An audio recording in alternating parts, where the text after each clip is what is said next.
Улсын их хурлын хамгийн газрын хэвлэл мэдээлэл олон нийтэд харилцах хэлцээс бэлтгэн хүргэдэг Улсын их хурлын цаг нэвтрүүлэг эхэлж байна. Энэ удаагийн нэвтрүүлгээрээ бид Монгол Улсын 2022 оны төсвийн тухай хуулийг онцлон хүрэхээр бэлтгэлээ. Анхаарлаа хандуулна.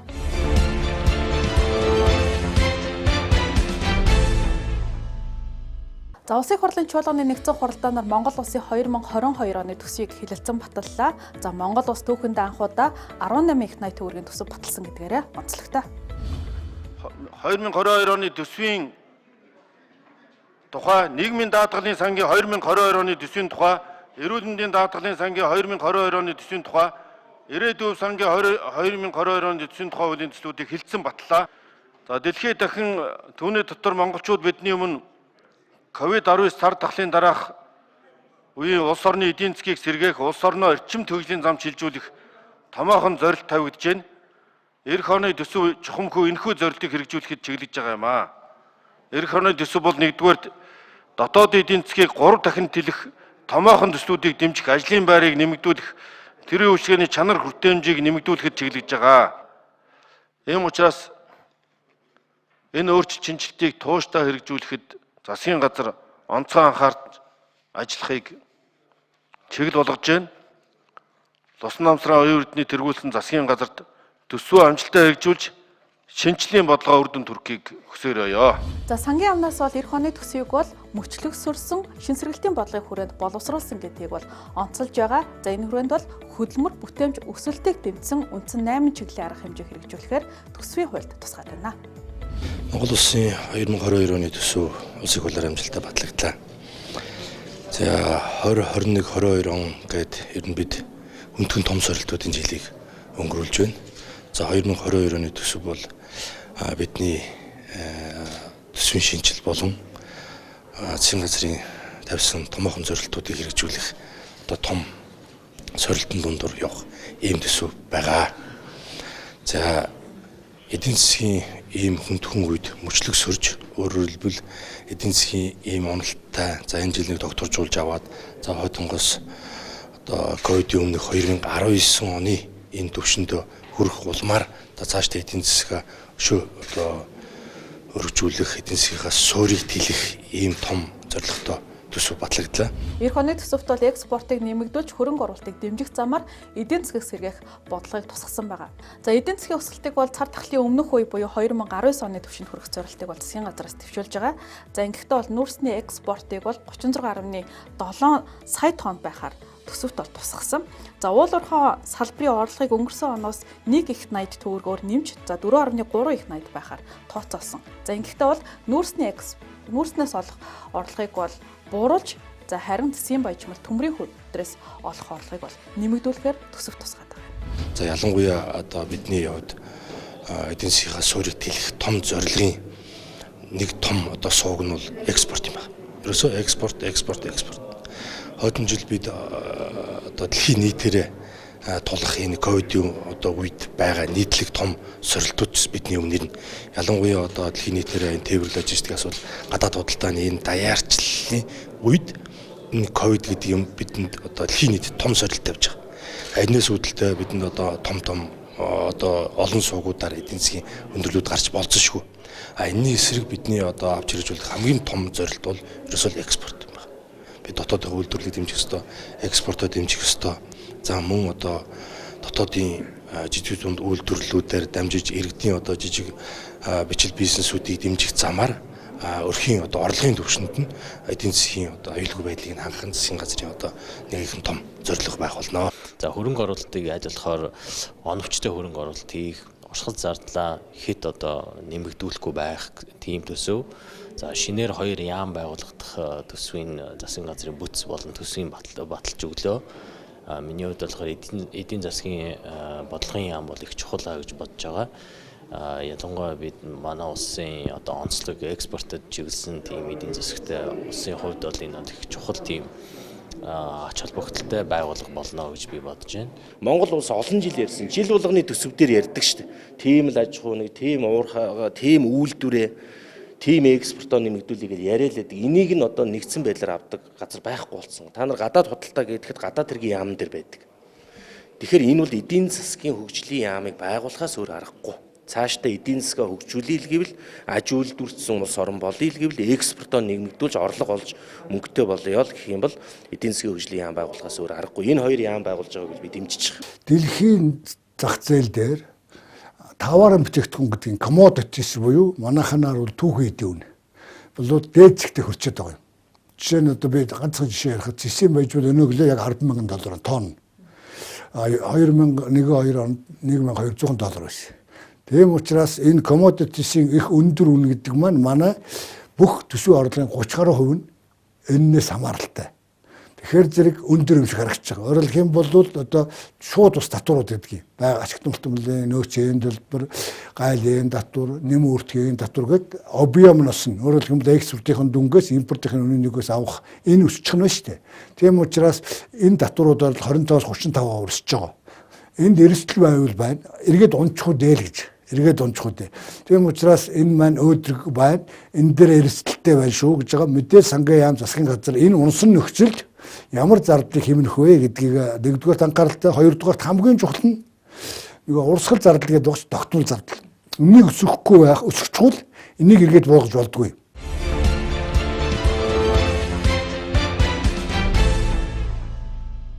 За, эх 2022 оны төсөвт одоо төсвийн орлогыг нэмэгдүүлэх төрийн байгууллагуудын өргөөжийг сайжруулах гэж заасан байна.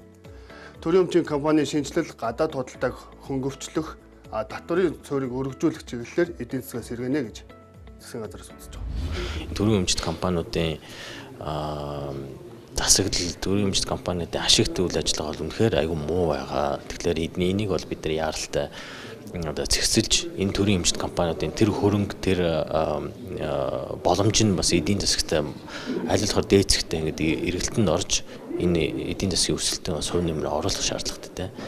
Энэ бол засаглал бүтцийн өөрчлөлт, ногдол ашигын бодлогын шинжилгээг засгийн газрыг чиглүүлж байгаа хэрэг юм аа. Ийм учраас энэ төрийн өмчийн компаниудын өр ашгийг сайжруулах, засаглалыг нь сайжруулах, ил тод нээлттэй байдлыг хангах, одоо нэрээдүйн сан, төсвийн доктортой байдлын сан, төсвийн орлогын чухал гол хэсгийг бүрдүүлж байгаа энэ ашигт малтмлын томоохон компаниудын Эрдэнэт 5 толгой Эрдэнэ CMJL компаниудын үр ашгийг сайжруулах асуудал бол энэ төсвийн хамгийн том зорилго болж байна.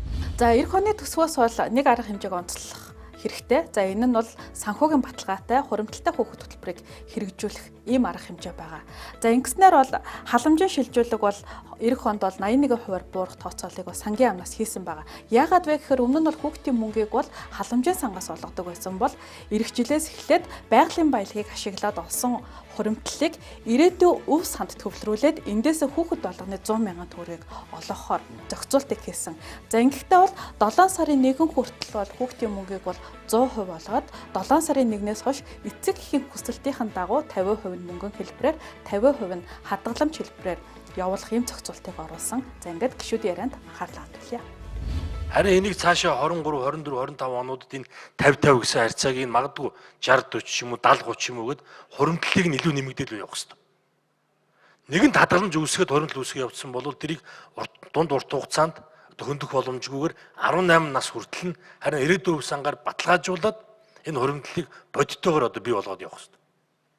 18 нас хүрсэн ийм одоо хуримтлалтай 10 сая, 20 сая төгрөгийн хуримтлалтай иргэн хүн гэдэг бол яг амьдралын гараан дээр очиод өөрийнхөө анхныхаа одоо сургалтын юм бусад одоо хөдөлмөрт очлоо гэхэд хөдөлмөрийн талбар дээр гарлаа гэхэд анхныхаа одоо хөдөлмөрийн багжаа худалдаж авах хэмжээний өөр одоо ямар ч хөрөнгө оруулалт хийж болох хэмжээний ийм хөрөнгө оруулагч нэг үеийн ийм иргэд хуримтлалтай одоо Монгол иргэд бий болно гэж.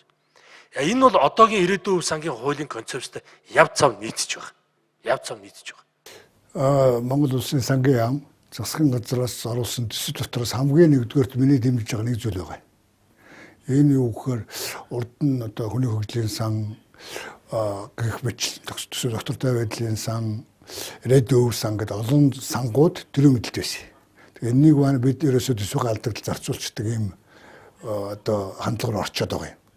Энэ удаа бол ямар ч байсан дараагийн жилдээ амждаггүй махад дараагийн жилүүдээс хүүхдийн энгийн хадгаламж болгож өгөх гэж байна. Энэ бол хойч ирээдүйдээ мөнгийг хадгалж ирэх гэсэн үг. Тэр чинь 18-20 жилдээ энэ мөнгө чинь тэрний хадгаламж болох нь шүү дээ.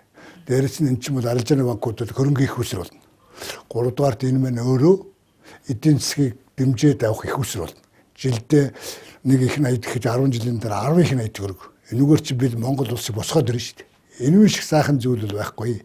Өөрөөр хэлбэл улс төрчдийн гараас энэнийг хүүхдийн данс руу арилжааны аль найдвартай банкнда хадгалах эрхийг хүүхдэд эцэгүүд өгж байгааг маш зөв байна гэж харж байна. Хүүхдэд зориулсан бол тэгэл одоо тэр болгоныг дэмжин штэ гэсэн. Хадгаламж хэлбэрээр гэдэг нь миний хувьд бол зарим нь 18 нас хүртэл хадгалах нь зөв л гэж бодоод байна. Мэдээж зарим нэг эцэг эхчүүд мэдээж амьдралын боломжгүй эцэг эхчүүд мөнгөний өрн дараа хийж л байгаа. Гэхдээ тэр ирээдүйг яг хүүхдийн мөнгө гэдэгт бодохтоор бол 18 нас хүртэл хадгалсан дээр гэж байна. Яг та боломжтой үедээ хадгаламж хэлбэрээр хадгалаад боломжгүй хүмүүс зөндөл байгаа шүү. Тэр чинь бэлэн мөнгөөр нь аваад өдөр хоногийнхоо хоолыг залгуулах сонирхолтой хүмүүс зөндөл байгаа шүү. Би бол яг хувь хүний сонголт үлдээх хэрэгтэй л гэж бодож байна. Заавал хадгаламж руу нэгэд албан хүчээр явж хийх биш. За эх оны төсөвт бас нэг онцлог гол зүйл нь бол одоо халамжаас хөдөлмөрч шилжих, ажил эрхлэлтийг дэмжих бодлого хэрэгжүүлнэ гэсэн байна. Тиймээс засгийн газраас одоо халамжаас хөдөлмөрч шилжих, хөдөлмөрийг одоо дэмжих бодлогыг үе шаттайгаар хэрэгжүүлнэ гэж ярьсан байна. Эдийн засгийн бидний суур тэлэн төсөв өөрөө одоо эдийн засгаа дэмжиж дотоод бүтээгдэхүүнээ одоо дэлгэх зорилго мөчлөг сүрж ийм эдийн засгийн томоохон бодлого явуулна гэдэг маань ерөөсөө л хувийн хвшил баялаг үтээгч үйлдвэрлэгч нарыг дэмжих юм байна. Тэгэхээр төсвийн нэг төгрөг болгоны ард Монголын ард түмний амьдрал байдаг. Тэгэхээр одоо бүтээн байгуулалт, хөрөнгө оруулалт, төсвийн зардал болгоны одоо дамжиж эдийн засгаа дэмжих за мөн одоо мөнгөний бодлогоотойгоо уялдаж эдийн засгийн аюулгүй байдлаа хангах гээд олон сувгуудаар одоо эдийн засгийнхаа бүх оролцогч нарыг дэмжиж ажиллана. Халамжаас хөдөлмөрч шилжнэ гэдэг агуулга дотор бол өнөөдөр халамж хинх хүртэж байна уу, нөхцөл байдал ямар байна уу, ямар сургалтаар дамжуулж, ямар ажлын байранд ур чадварыг нэмэгдүүлж, ямар ажлын байранд одоо зуучлах вэ гэдэг дээр бид нар тусгайлсан одоо бодлогуудыг хэрэгжүүлж байна. За энэ дотор хүнс тэжээлийн дэмжлэгийг онцлох нь зүйтэй. Хүнс тэжээлийн дэмжлэг авч байгаа иргэдийн хувьд 2021 оны 7 сард бид нар журмаа шинжилж 2 жилийн хугацаатай болгосон. За энэ дотроо хөдөлмөрийн насны хөдөлмөр эрхлэх бүрэн боломжтой 110 мянган орчим иргэн хүнс тэжээлийн дэмжлэг авч байгаатай холбогдуулан хөдөлмөрт зуучлах ажлыг эхлүүлж байна. Одоогийн байдлаар өнгөрсөн хугацаанд ойролцоо 20 мянган иргэн 6 мянга орчим одоо үрхийг хүнс тэжээлийн дэмжлэгээс илүүтэй одоо хөдөлмөр эрхлэлтэд зуучилж ажилласан байна. Энэ төсвөр хөдөлмөр эрхлэлт чадвартай орлого багатай иргэдийг дэмжиж халамжаас хөдөлмөр шилжих шинжилгээг хийнэ. Хүн амын өсөлтийг дэмжсэн, эрүүл мэндийн байдлыг харгалзан олгодог тусламж дэмжлэгийг халамжаас тусгаарлаж, цаашид халамжаас зөвхөн нийгмийн даатгалаас тэтгэвэр авах эрх үүсээгүй ахмад настан, хөгжлийн бэрхшээлтэй иргэдийг асарч байгааг улмаас ажил хөдөлмөр эрхлэх боломжгүй гэр бүлийн гишүүд, түүнчлэн нэн ядуу болон нийгэмд бие даан амьдрах чадваргүй хүний халамжийн тогтолцоогоор хамруулдаг болно. Хөдөлмөрийн насны орлого багатай иргэд олох халамжийг ажил хөдөлмөр эрхлэх нөхцөлтэй болгоно.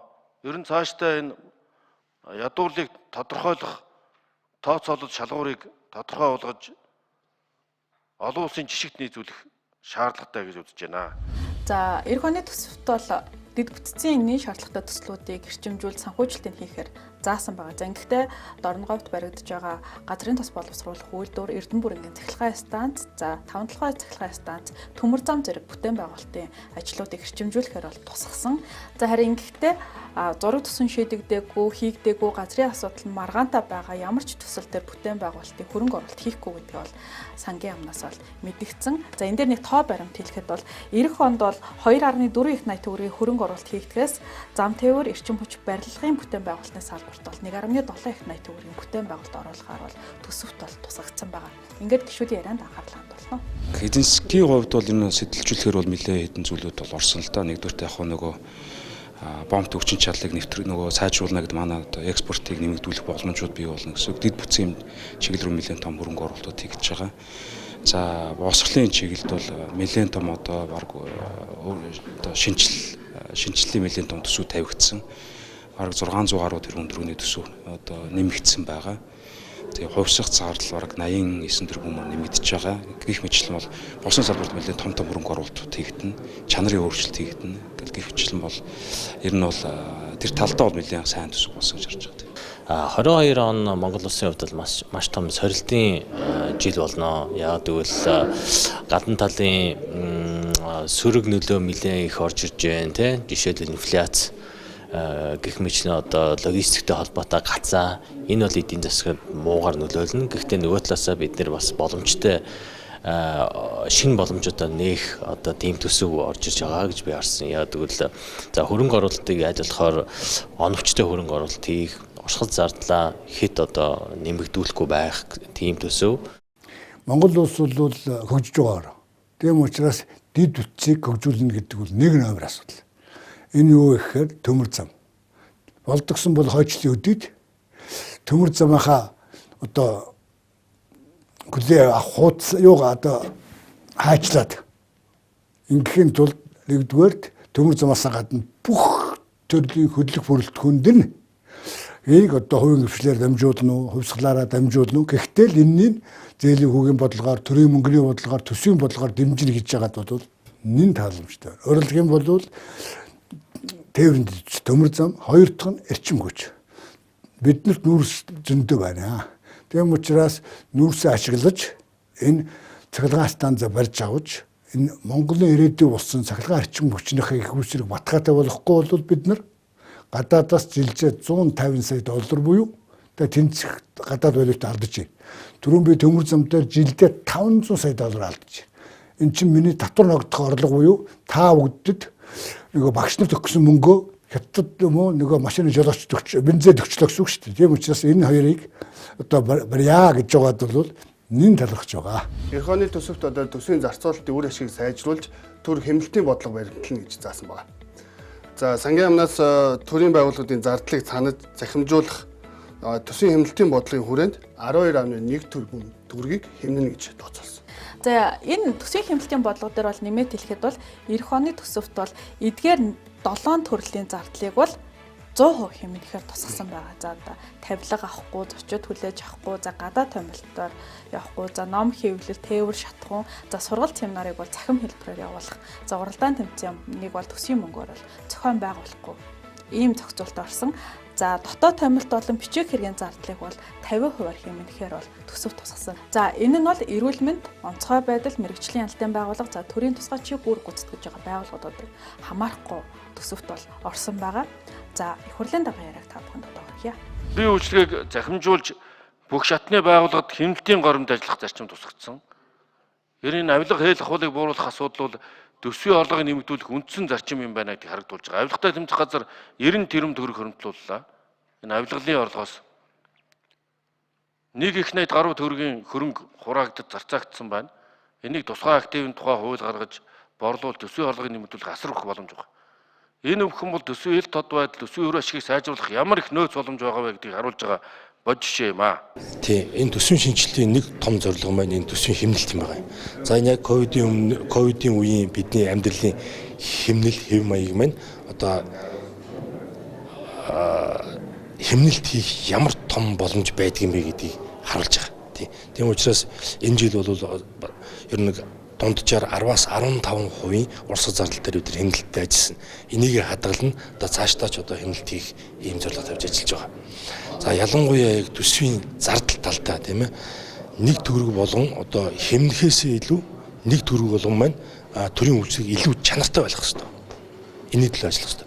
Төсвийн шинжилгээхээр зөвхөн хэмнэх биш гарч байгаа зардал болгоно илүү үр дүнтэй одоо бүтээмж гүйцэтгэл суурилсан ийм санхүүжилт. Өөрөөр хэлбэл төрийн үйлчлэгийг илүү чанартай болгоно гэдэг маань бидний одоо эцсийн зорилго байна. Эх оны төсөв тусгасан төрийн хэмнэлтийн бодлогыг хэрэгжүүлэхдээ төрийн албаны бүтцийг илүү шинжилээд за хувийн хвшил гүйцэтгэж болж байгаа ажил үйлчлэгийг төр хийхгүйгээр за чанар стандарт өрсөлдөөн гэсэн зарчимдэр суйрлаад хувийн хвшлээс бараа ажил үйлчлэгийг худалдаа авах юм зохицуултыг бол төсөвт бол тусгасан байна. За гишүүдийн зүгээс нэг зүйлийг сануулж байсан нь юу вэ гэхээр за энэ шинжилгээг хийх гээд төрийн энгийн албан хаагчдыг одоо олноор нь халах хохирох явдал гарах үе гэдгээс бол сэрэмжлүүлж байсан. За ингээс сангийн сайдын хариултыг та бүхэнд хүргье. Хүн одоо төр одоо зөвхөн одоо бодлого чиглүүлдэг зохион байгуулдаг ажлаа хийх ёстой. За төрд байгаа одоо үйлчлэгээний зардлыг илүү бүтээмжтэй болгохын тулд за мөн төр хувийн хөгжлийн түншлийг энэ зарчмаа дэмжих үүднээс энийг хувийн хөгжлөөр гүйцэтгэж болох зүйлүүдийн зөв зохион байгуулж явуулна. Тэрнээс биш одоо энэний хүрээнд одоо нэгч төрийн албан хаагч одоо яг энэ ковид үед ажилгүй болж болохгүй.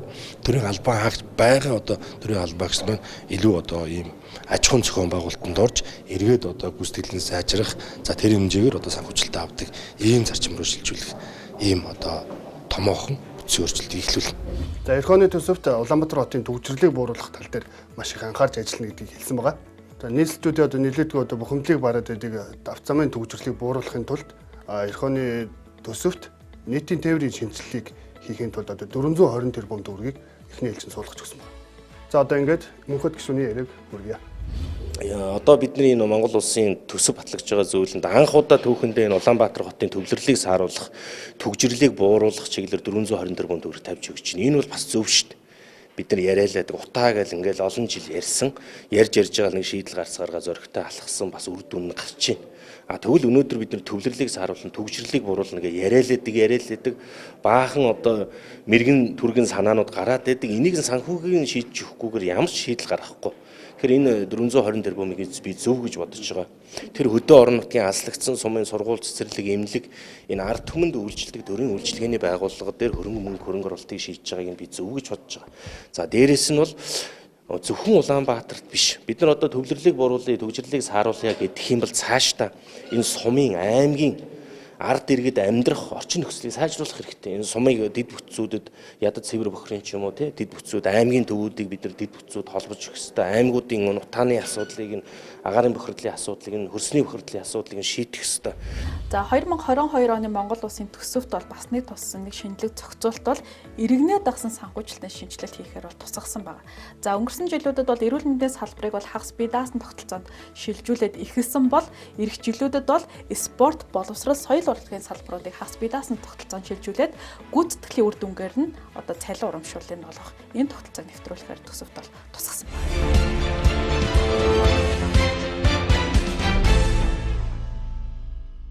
За 2021 оны төсөвт эдийн засгийн өсөлтийг 4.1% байхаар баталсан бол 2022 оны төсөвт эдийн засгийн өсөлтийг 5% байхаар одоо тооцоолсон байна.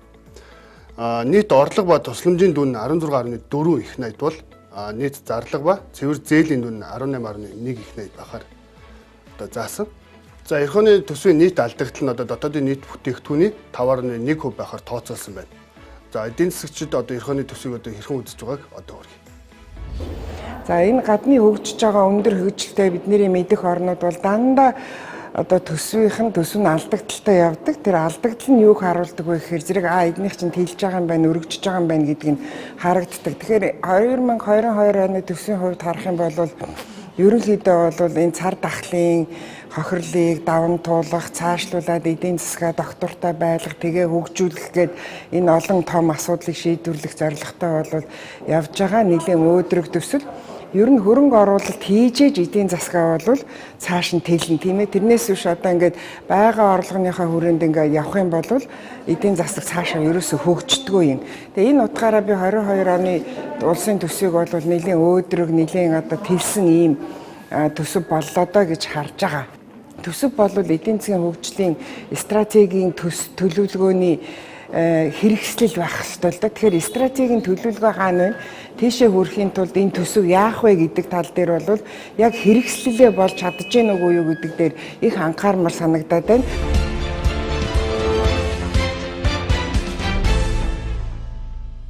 За парламентар Монгол улсын 2022 оны төсвийг 4 шатны хилцүүлгийн турш хэлэлцэж амжилттай баталлаа. За мэдээлэл хамтран үргэлжсэн бат баяртай баярлалаа.